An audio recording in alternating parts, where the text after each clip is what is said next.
Assalamualaikum warahmatullahi wabarakatuh. Alhamdulillahilladzi ja'ala lailatul qadri khairum min alfi syahr. Allahumma shalli ala nuril anwar wa sirril asrar wa tiryaqil aghyar wa miftahi babil yasar sayyidina Muhammadinil mukhtar wa alil athhar wa ashabil ahyar. Kaum muslimin rahimakumullah, Allah subhanahu wa ta'ala menciptakan makhluk ini adalah berpasang-pasangan. Adanya siang dan juga adanya malam. Adanya laki-laki juga adanya perempuan. Maka dengan berpasang-pasangan inilah seperti halnya siang dengan malam. Sehingga dalam satu tahun ini ada satu malam yang Allah anugerahkan karunia-Nya. Sehingga satu malam bisa berbanding dengan 1000 bulan. Alangkah hebatnya malam ini. Kenapa ini bisa terjadi? Rasulullah SAW pada suatu saat beliau merenung, bertafakur, berkholawat. Usia umat terdahulu dan nabinya begitu panjang-panjang sampai ratusan tahun. Dan juga ibadahnya begitu semangat luar biasa.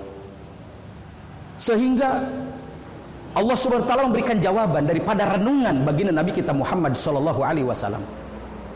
Apa yang direnungkannya oleh beliau?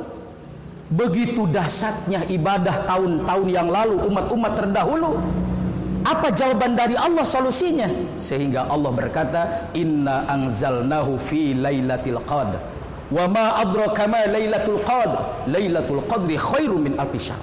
Sudah jelas bahwa ayat ini menyatakan jawaban untuk baginda Nabi kita Muhammad SAW. Untuk solusi bagi umat, satu malam dahsyat pahalanya, anugerah dari Allah Subhanahu wa taala berbanding 1000 bulan. Maka oleh karena itu, jangan kita sia-siakan malam ini. Malam daripada Lailatul Qadar yang adanya khusus di bulan Ramadan dan tidak ada di luar Ramadan. Jangan kita sia-siakan. Sehingga kata baginda, man qama Lailatul Qadr imanan wahtisaban ghufirallahu ma taqaddama min dambi. Barang siapa yang berdiri melaksanakan sholat, berdoa, munajat pada malam Lailatul Qadr didasari dengan dua perkara, iman, wahtisaban. Iman artinya tambah yakin kepada Allah, ihtisaban artinya didasari dengan keikhlasan, ghufirallahu ma taqaddama min dambi. Dijamin oleh Allah diampuni dosanya. Nah oleh karena itu, tapi dua syarat inilah yang harus kita tanamkan dalam hati kita sebelum memasuki, sebelum menantinya daripada datangnya Lailatul Qadr. Dengan apa? Iman kita tanamkan semakin kuat kepada Allah Subhanahu wa taala. Lalu yang kedua, keikhlasan yang harus ditanamkan. Dan ini bukan hanya di Ramadan saja, dua perkara ini di luar Ramadan pun juga, di malam Lailatul Qadar pun juga harus senantiasa dibawa oleh kita dalam kehidupan sehari-hari sampai akhir hayat tiba. Imanan, keikhlasan senantiasa kita bawa ke hadapan Allah Subhanahu wa taala. Kaum muslimin rahimakumullah, apa yang harus kita lakukan di malam Lailatul Qadar? Banyak cara. Al-Quran kita baca, karena sesungguhnya Al-Quran diturunkan pada malam Lailatul Qadar. Renungi ayatnya, huruf per huruf, ayat per ayat, kalimat per kalimat kita renungi. Karena Al-Quran adalah bagian daripada ibadah dibacanya. Dan juga sebagai barometer dalam kehidupan kita. Orang senantiasa membaca Al-Quran, lalu direnungi, lalu diaplikasikan dalam kehidupan sehari-hari. Sesungguhnya dia akan mendapatkan dua kebahagiaan. Di dunia dia akan bahagia, dan di akhirat pun juga akan mendapatkan syafaat dari Al-Quran. Tentunya dia bahagia. Nah oleh karena itu, ibadah yang lain mana?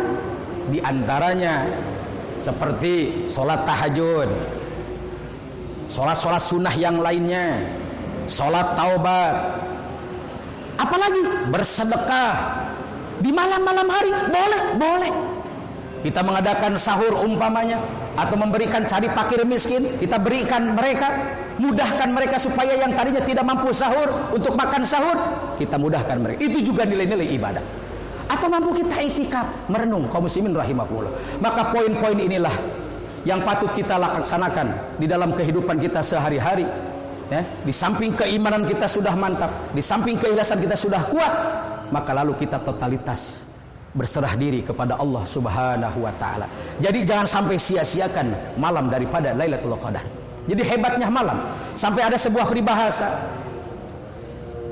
tidak akan merasakan kenikmatan jiwa, ketenangan batin seperti orang yang datang malam tidak pernah melihat bintang, indahnya bulan, kalau dia tidak melek malam, tidak hidup di dunia malam. Maka orang yang hidup di dunia malam lalu dia bermunajat, mengisi kegiatannya berserah diri kepada Allah, maka niscaya dia akan mendapatkan ketentraman jiwanya, ketenangan batiniahnya. Mudah-mudahan ini bermanfaat dan juga kita dijadikan orang-orang yang senantiasa dikuatkan iman Islam kita oleh Allah, diberikan kemudahan di dalam berbagai kehidupan kita. Siapapun yang mendengar, yang melihat, mudah-mudahan kita digolongkan orang-orang yang soleh di hadapan Allah Subhanahu wa taala. Husnul khotimah. Mohon maaf, wabillahi taufiq wal hidayah. Wassalamualaikum warahmatullahi wabarakatuh.